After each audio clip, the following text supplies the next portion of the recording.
we felt that this is the moment to tell the story with Siri. She's been through a lot. She has a strong moral compass, I would say, and she can use these emotions to act. Siri is all about becoming the Witcher, and she is very determined to follow this path.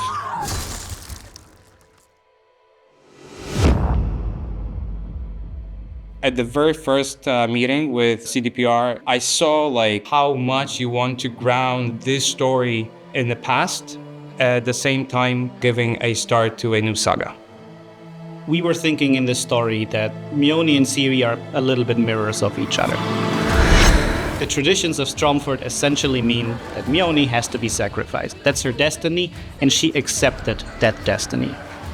Siri is known as someone who does not accept destiny. She fights back at it. Siri was exactly feeling what Mjolnir could feel. Even just looking at her, hearing, her voice trembling when she goes, "I shall be, the bringer of salvation." And you can hear that there is a duty in that. There is something you grew up with. There is something you should do, but deep inside, you know that this is bad. So they have a very brief interaction in the woods when she says save yourself, right? That this is something that your older sister would say, your friend, you're someone close to you. Just from this brief interaction, she can exactly know what she is feeling. And she's like, your life is more important than those stupid superstition that your village grew up with. One of the really important things was for the viewers to feel as Siri would feel, so you could see how the story unfolds together with her and get the same emotional flow as she would get as she was trying to fix the issue of the village. The way she kills the monster, the way she reacts to the people killing Mjolnir, it's different than what Geralt would do. She lives through these emotions, she's connected with herself. So all we wanted were to go to the woods, to go to the gods. We always try to walk around Slavic style and be coherent with Sapkowski's book. I believe the style for characters, faces, hairstyles. You can find this kind of faces somewhere in the villages, there and there. That's why it's very important to see the range of possibilities in the whole Central Europe. Just the ambiguity of the whole story itself, I think it also plays very much to the way Sapkowski was crafting his Witcher stories. And it's also very in our Eastern European mentality that those shades of gray everywhere and not clear choices and the famous lesser evil. It was a huge project. From the beginning, from the story that we created with our director and with CDPR team, and then the huge mock-up session. It lasted for 14 days. A lot of people were engaged, and I'm pretty sure that it wouldn't be this amazing if we hadn't had such an amazing crew.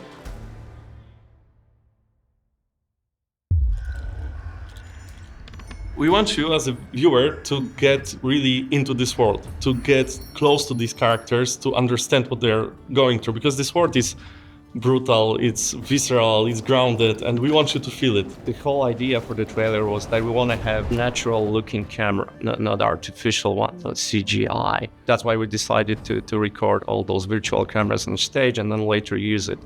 In a trailer, for example, when you see Siri, when she enters the fog, you can see that she's confused, that she doesn't know where to look, that the camera is more aggressive with motion, and we wanted to express more of this confusion. We wanted to have this glimpse of truth in it.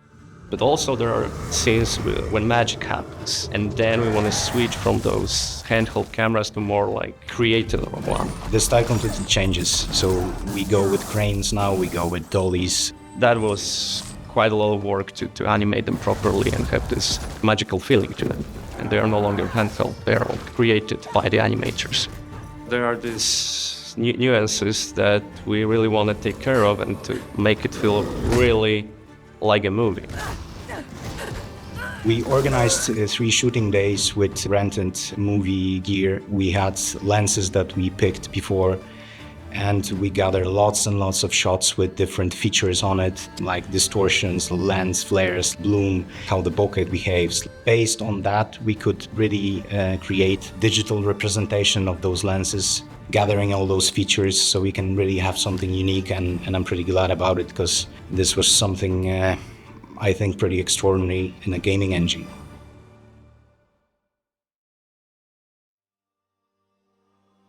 My favorite part is the beginning, essentially. It's where we parallel the traditional preparations that Mione goes through and then the Witcher preparations that Siri goes through.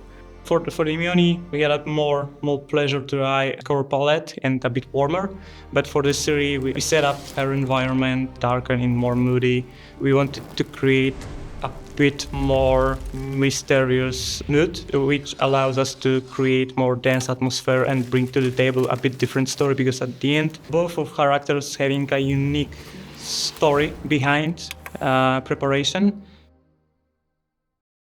Siri is watching Jivan saying goodbye to Mione, saying about destiny, saying that she was kind of born almost, meant to make it, right, kind of save them. It was really important for us to actually write this monologue in a way that Geralt could have said that about Siri as well. Dearest daughter, I've watched ye grow from a devilishly curious child into a remarkable young lass with much grace, wisdom, and kindness. That makes me emotional because this is also something that she was fighting her entire life. Almost all the time, someone wanted something from her.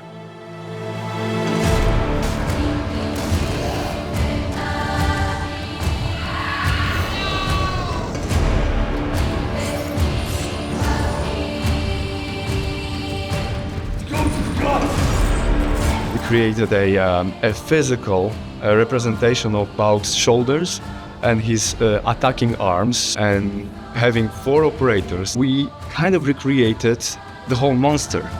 On the screen, we saw in real time a moving Balk. We created Witcher-style sequence, just practice it a couple times. We practiced how to move the Balk, how to synchronize, and it worked beautifully.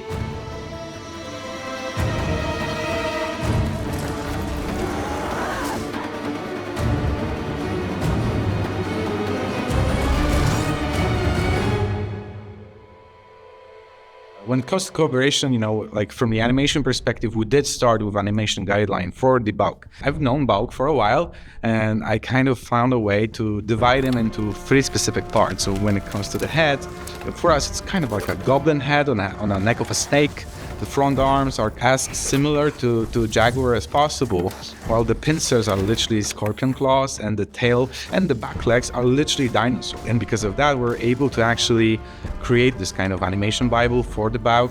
And then it kind of allowed us to really quickly build this common language to make sure that what we animate at CD Projekt is actually as close as possible to what you see in the trailer.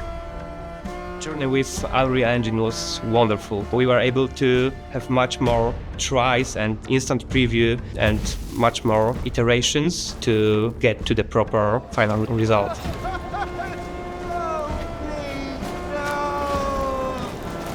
She were to go to the woods. The chosen one. His tradition.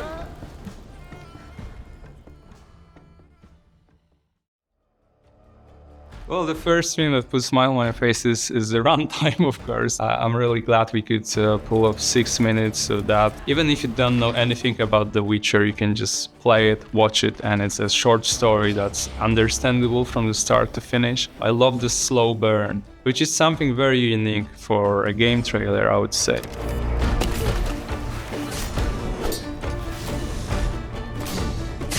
Every movie that we do, our goal is to have the best knowledge of the IP, to stay true to the IP, to understand the vision of the developers, also the purpose of the asset that we're creating. Knowing the Witcher universe inside out is a key to do something that feels equally original as well as true to its foundation.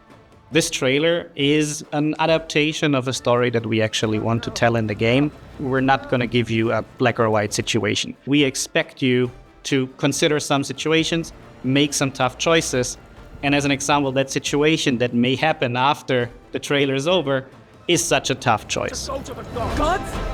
There are no gods here. There are only monsters.